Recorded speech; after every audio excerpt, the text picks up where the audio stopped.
From New York, here is I've Got a Secret, starring Steve Allen.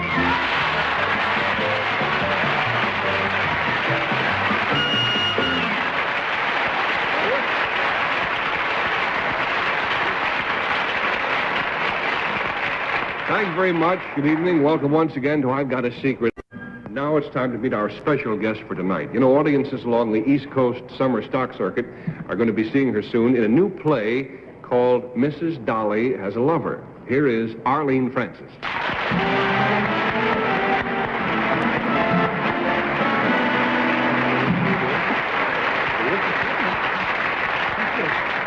You look wonderful tonight, as always, and it's good to see you again. Thank you, Steve. I imagine you're going to have just great success with the play you're doing this summer, huh? Oh, Steve, I hope so. It's a lovely, poignant, funny play, and I must say it's the hardest work I've ever done in my whole life.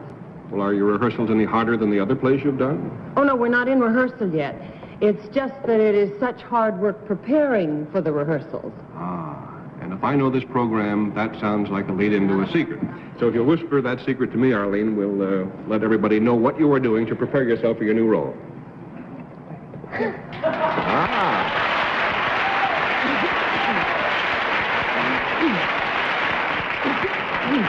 Sounds as if it's not only going to be tough on you, but on all of us. Yes, that's Arlene, the clue to Arlene Francis' secret concerns what she's been doing to prepare herself for the new role, and we'll start the questioning with Henry Morgan.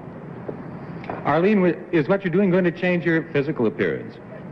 My physical appearance? You've heard of it, of course.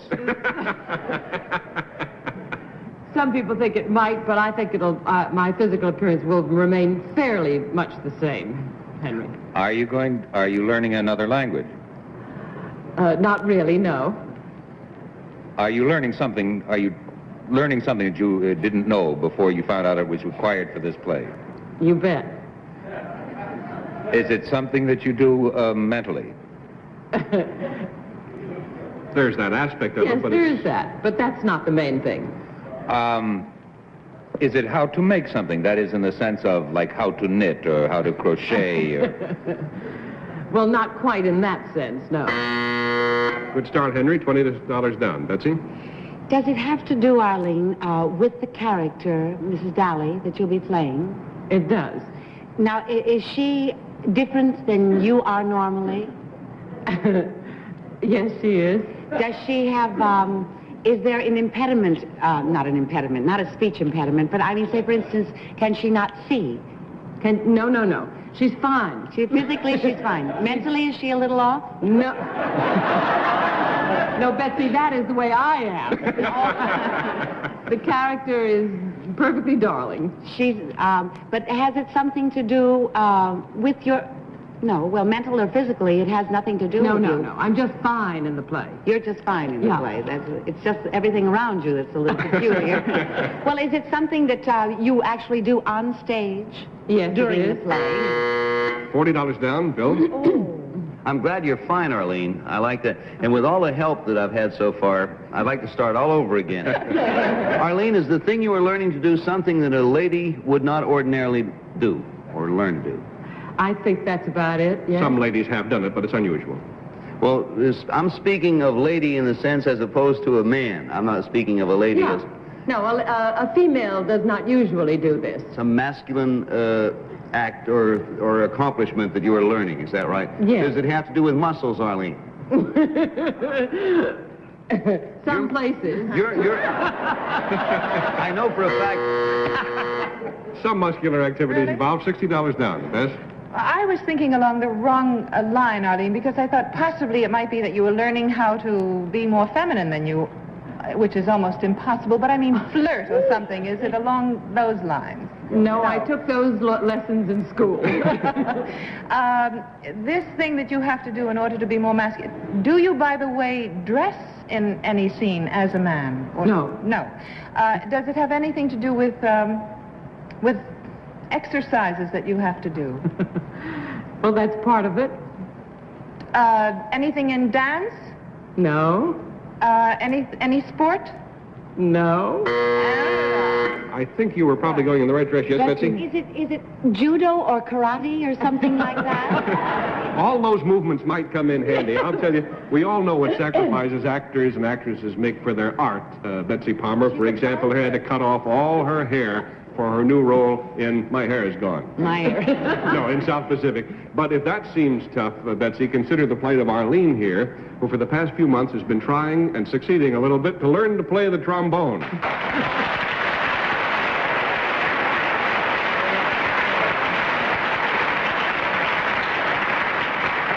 Arlene, sounds to me as if you might have a whole new career ahead of you as a musician. Oh, dear, I hope not. I've only been studying 2 months, and 802 has already turned me down. I see. Well, as they say on television, we just happen to have a trombone here.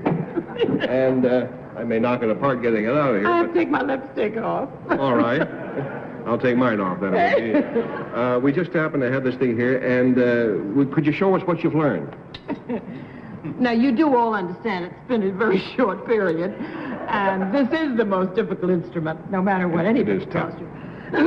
However, I have a B flat down flat, I think. Can we hear it? Well, I haven't warmed up at all, you know, and I may not hit it off, but don't go away.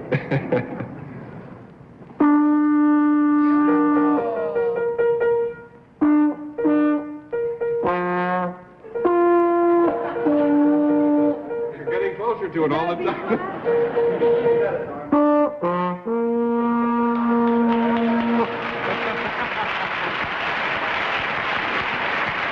That's a little something for all you George M. Cohen fans out there.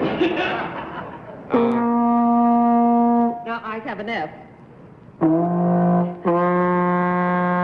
Well, I have a headache. Listen, so all this shouldn't be a total loss. Yeah. Before we hear from a lonely moose or something out there, we have our stage set over here, and Norman Paris has worked out what I'm sure will be a very embarrassing arrangement for you. But Norman has figured out how the few notes that you have had a chance to learn yet can be put to use. So you want to help yourself to our stage?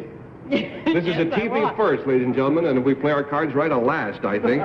Here is Arlene Francis, accompanied by Jack Rayne, who has played the instrument before a little bit, demonstrating her skill on the trombone. Here she is.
From the Aragon Ballroom in downtown Chicago, it's the music of Arlene Francis and her all-girl orchestra. We are uniting and dancing. We'll be right back after this important message from the mighty capital.